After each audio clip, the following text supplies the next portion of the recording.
Maugong na magkakaroon ng balasahan sa gabinete ngayong araw pero wala pa rin kumpirmasyon ang Malacanang tungkol dito.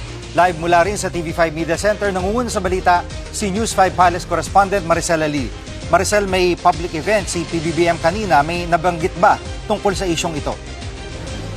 Unfortunately, Jiggy, hindi nagsalita si Pangulong Bongbong Marcos tungkol dito sa particular topic na ito. We tried to get his reaction and statement tungkol nga dito sa sinasabing cabinet revamp, pero hindi tayo napagbigyan na makapanayam siya ukol nga dito sa usapin na ito. Matatandaan kasi natin na nauna nang sinabi ni political insider Ronald Llamas na merong 3 na miyembro ng gabinete na posibleng mapalitan sa kanilang hanay. Kabilang na nga dito sina Education Secretary Sonny Angara, sina Tourism Secretary Cristina Frasco at si Health Secretary Ted Herbosa. Ngayon, wala pang ibinibigay na malinaw na pahayag tungkol dyan si Pangulong Bongbong Marcos, pero matatandaan natin na nung last year, in-announce nila mismo na nagsasagawa sila ng performance evaluation sa mga gabinete at sisibakin daw nila yung dapat sibakin, ire-reshuffle yung dapat na ire-reshuffle. Kung pagbabasihan din natin yung trend ng administrasyong ito pagdating doon sa pagpapalit ng mga miyembro ng gabinete, alam natin na madalas nagulatan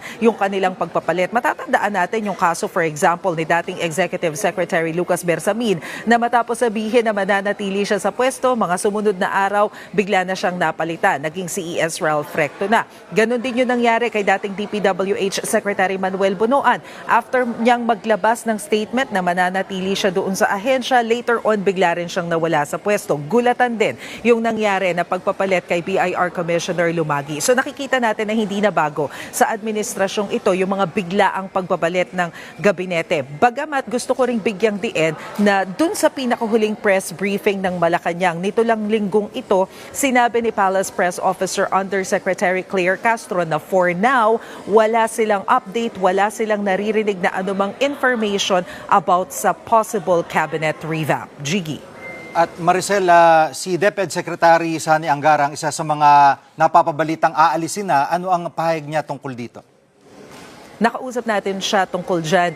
Jiggy, tinanong natin si Education Secretary Sonny Angara kung nakipag-usap na ba siya kay PBBM tungkol dito sa tumutunog na balita na magkakaroon ng pagpapalit doon sa nasabing kagawaran. Ang sabi ni Secretary Angara, hindi niya pa nakakausap si PBBM, particular dito sa topic na ito, pero sinabihan na raw siya ni Executive Secretary Ralph Recto at ng Presidential Management Staff na wala naman silang naririnig na anumang information tungkol nga dito sa balasahan sa gabinete. So kung siyang tatanungin, sana manatili pa rin siya sa pwesto. Pakinggan natin yung sinabi ni Secretary Sonny Angara. Well, hopefully hindi, no? Hopefully hindi tayo kasama doon kung meron man. At syempre, we appreciate, nagpapasalamat din tayo sa statement ni Yusek Claire na clarifying that there is no such revamp. At Maricel, napapabalita din sina Tourism Secretary Frasco at Health Secretary Herbosa na maaaring mapalitan. Anong mga pahayag din nila tungkol dito? Jiggy, nakausap na natin si Health Secretary Ted Herbosa tungkol dito sa ugong-ugong na ito. Dahil nagpunta rin siya sa Malacanang kamakailan lamang, na itanong yan sa kanya, ang sinabi ni Secretary Herbosa, hindi yan totoo. Itinanggi na niya na mapapalitan siya sa pwesto at muli rin niyang iginiit yung sinabi ni Yusek Castro na for now, wala pa naman silang naririnig anything about cabinet revamp.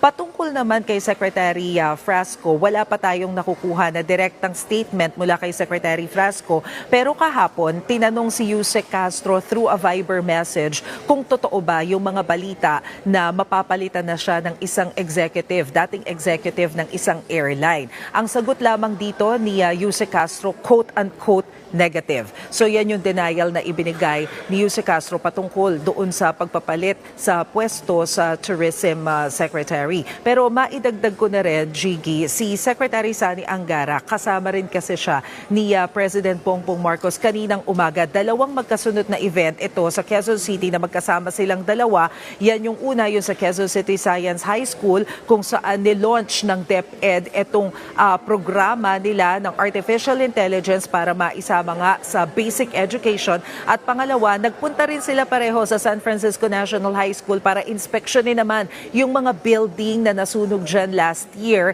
at para mailatag yung mga plano ng pagbabago dito sa mga classrooms na ito.